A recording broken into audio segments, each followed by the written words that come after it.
Chapitre 408. Dans le domaine de Joseph d'Arimathie. Multiplication du grain et puissance de la foi. Le 31 mars 1946. Là aussi on est en pleine moisson. Il vaudrait mieux dire on était.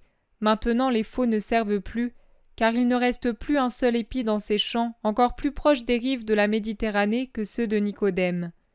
Jésus, en effet, n'est pas allé à Arimathie, mais dans le domaine que Joseph possède dans la plaine du côté de la mer. Avant la moisson, ce devait être une autre petite mer d'épis, tant il est étendu. Une maison large, basse, toute blanche, se trouve là, au milieu des champs moissonnés. C'est une maison de campagne très bien tenue. Ses 4 aires sont remplies de quantités de gerbes, disposées en faisceaux, comme font les soldats avec leurs armes quand ils font la pose au camp. Des nombreux chars amènent ce trésor agricole dans les cours, où une foule d'hommes les décharge et les mettent en tas. Joseph va d'une aire à l'autre et veille à ce que tout soit fait et bien fait. Un paysan, du haut d'un tas de gerbes amoncelées sur un char, annonce « Nous avons fini, maître. Tout le grain est sur tes aires. C'est le dernier char du dernier champ. » « C'est bien. Décharge le tout. Dételle les bœufs, puis conduis-les aux abreuvoirs et aux étables. Ils ont bien travaillé et méritent leur repos. Vous aussi, vous avez bien travaillé et vous méritez votre repos. Mais la dernière fatigue sera légère, car pour des bons cœurs, la joie d'autrui est un réconfort. Nous allons maintenant faire venir les enfants de Dieu pour leur transmettre le don du Père. Abraham, va les appeler, dit-il ensuite en s'adressant à un patriarche, peut-être le premier des serviteurs paysans de ce domaine de Joseph. Ce qui me le laisse supposer, c'est le respect évident des autres pour ce vieillard, qui ne travaille pas, mais qui surveille et donne des conseils pour aider son maître. Il s'éloigne. Je le vois se diriger vers une construction vaste et très basse, plus semblable à un hangar qu'à une maison, pourvue de 2 portails gigantesques qui montent jusqu'à la gouttière. Je pense que c'est une sorte de magasin où l'on abrite les chars et tout le matériel agricole. Il y entre et en ressort suivi d'une foule hétérogène de tout âge et de toutes les misères. Il y a des êtres efflanqués mais sans disgrâce physique, mais aussi des estropiés, des aveugles, des manchots, des gens qui souffrent des yeux. Il y a beaucoup de veuves entourées de nombreux orphelins, et aussi des femmes dont le mari est malade et qui sont tristes, abattues, décharnées à cause des veilles et des sacrifices faits pour soigner le malade. Ils ont cet air particulier des pauvres qui se rendent là où ils vont recevoir des bienfaits. Regard timide, embarras de miséreux honnêtes, et pourtant un sourire qui affleure par-dessus la tristesse que des jours de douleur ont imprimée sur les pâles visages, une petite étincelle triomphale, une sorte de réponse à l'acharnement du destin dans la longue série des jours tristes. C'est une manière de dire avec des filles « Pour nous aussi, c'est un jour de fête, de réjouissance et de consolation. » Les enfants écarquillent les yeux devant les tas de gerbes plus haut que la maison et les montrent à leur mère. « C'est pour nous ? Oh, que c'est beau !» Les vieillards murmurent « Que le Seigneur bénisse l'homme qui a pitié !» Les mendiants, les estropiés, les aveugles, les manchots, ceux qui ont les yeux malades. « Enfin, nous aurons du pain, nous aussi, sans devoir tendre la main. » Et les malades à leurs parents. « Au moins, nous pourrons nous soigner en sachant que vous ne souffrirez pas pour nous. Les remèdes nous feront du bien maintenant. » Et les parents aux malades. « Vous voyez, désormais vous ne direz plus que nous jeûnons pour vous laisser notre bouchée de pain. Réjouissez-vous à présent. » Et les veuves aux orphelins. « Mes enfants, il faudra bien bénir le Père des cieux qui vous tient lieu de père, ainsi que le bon Joseph qui est son administrateur. Maintenant, nous ne vous entendrons plus pleurer de faim, vous qui n'avez que vos mères pour vous secourir, ces pauvres mères qui n'ont de riches que leur cœur. » C'est un cœur et un spectacle réjouissant, mais on en a les larmes aux yeux. Face à tous ces malheureux, Joseph se met à parcourir les rangs, appelant les gens un par un, leur demandant combien ils sont dans la famille, de quand date leur veuvage, leur maladie ou le reste, et il prend note. Et pour chaque cas, il enjoint aux paysans serviteurs « Donne-en 10, donne-en 30, donne-en 60, dit-il après avoir entendu un vieillard à moitié aveugle, qui vient à lui avec 17 petits-enfants, tous au-dessous de 12 ans, dont les parents étaient morts, l'un pendant la moisson de l'année précédente, l'autre en enfantant. Et, ajoute le vieillard, l'époux de ma fille s'est consolé en se remariant au bout d'1 an. Il m'a laissé ses 5 fils en me disant qu'il allait s'en occuper, mais je n'ai jamais reçu d'argent. Maintenant ma femme est morte, et je suis seule avec eux. Donne-en 60 au vieux père, et toi, père, reste pour que je te remette des vêtements pour les petits. Le serviteur fait remarquer que s'il en offre 60 chaque fois, il n'y aura pas assez de grains pour tout le monde. Et où est ta foi? Est-ce donc pour moi que j'entasse les gerbes et que je les distribue? Non, mais pour les enfants les plus chers au Seigneur. Il pourvoira lui-même à ce qu'il y en ait assez pour tous, répond Joseph au serviteur. Oui, maître, toutefois, le nombre, c'est le nombre. Mais la foi, c'est la foi. D'ailleurs, pour te montrer qu'elle peut tout, j'ordonne de doubler la mesure déjà accordée au premier. Que celui qui en a eu 10 en reçoive 10 autres, que celui qui en a eu 20 en reçoive 20 autres, et qu'on en remette 120 au vieillard. Allez, obéissez. Les serviteurs haussent les épaules et s'exécutent.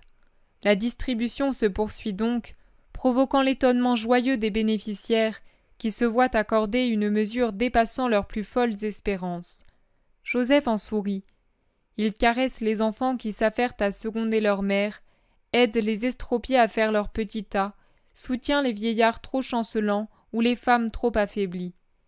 Il demande qu'on mette de côté 2 malades pour les faire bénéficier d'autres secours, comme il l'a fait pour le vieillard aux 17 petits-enfants. Les tas qui étaient plus hauts que la maison sont maintenant très bas, presque au ras du sol. Mais tous ont eu leur part, et abondamment. Joseph demande « Combien de gerbes reste-t-il encore » « 112, maître, disent les serviteurs après les avoir comptés. Bien, vous en prendrez. Joseph parcourt la liste des noms qu'il a relevés, puis il dit Vous en prendrez 50. Vous les emporterez pour la semence, car elle est sainte. Que le reste soit distribué aux chefs de famille présents à raison d'une gerbe par tête. Ils sont exactement 62. Les serviteurs obéissent. Ils emportent les 50 gerbes et répartissent le reste. Maintenant les airs n'ont plus les gros tas d'or, mais il y a par terre 62 tas de tailles différentes. Leurs propriétaires s'affairent à les lier, à les charger sur des carrioles rudimentaires ou sur des ânes qu'ils sont allés détacher d'une palissade à l'arrière de la maison. Le vieil Abraham, qui a discuté avec les paysans serviteurs les plus importants, s'avance avec eux vers le maître qui leur demande « Eh bien, vous avez vu, il y en a eu pour tous et il en restait. » « Mais maître, il y a là un mystère. Nos champs ne peuvent pas avoir produit le nombre de gerbes que tu as réparties. Je suis né ici et j'ai 78 ans. Je fais la moisson depuis 66 ans. Alors je m'y connais. Mon fils avait raison. Sans un mystère, nous n'aurions pas pu en distribuer autant. » « Mais nous l'avons bien fait, Abraham. Tu étais à côté de moi. Les gerbes ont été apportées par les serviteurs. Il n'y a pas de sortilège, c'est la réalité. On peut encore les compter. Elles sont encore là, bien que séparées en temps de lot. Oui, maître, mais il est impossible que les champs en aient produit autant. Et la foi, mes enfants, qu'en faites-vous?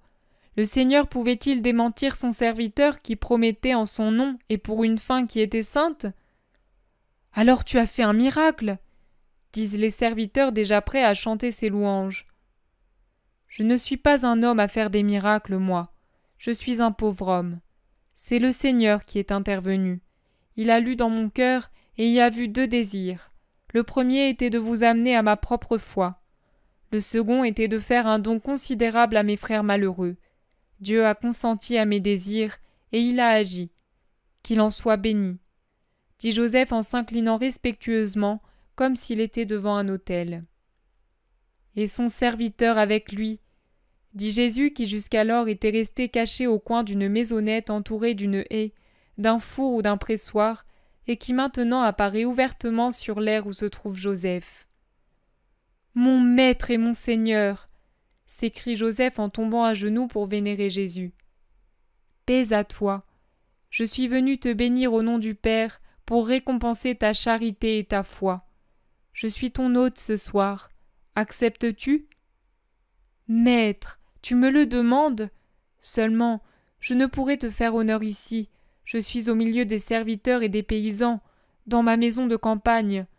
Je n'ai pas de nappe fine, pas de majordome ni de serviteurs qualifiés. Je n'ai pas de mets raffinés, ni de vin choisi. Je n'ai pas d'amis.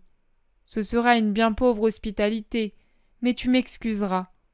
Pourquoi, Seigneur, ne m'as-tu pas fait prévenir ? J'aurais pourvu à tout. Mais avant-hier, Hermas était ici avec les siens. Je m'en suis même servi pour informer ceux auxquels je voulais donner, ou plutôt rendre, ce qui appartient à Dieu. Mais il ne m'a rien dit. Si j'avais su, permets-moi, maître, de donner des ordres afin d'y remédier. Pourquoi souris-tu ainsi ? Demande enfin Joseph.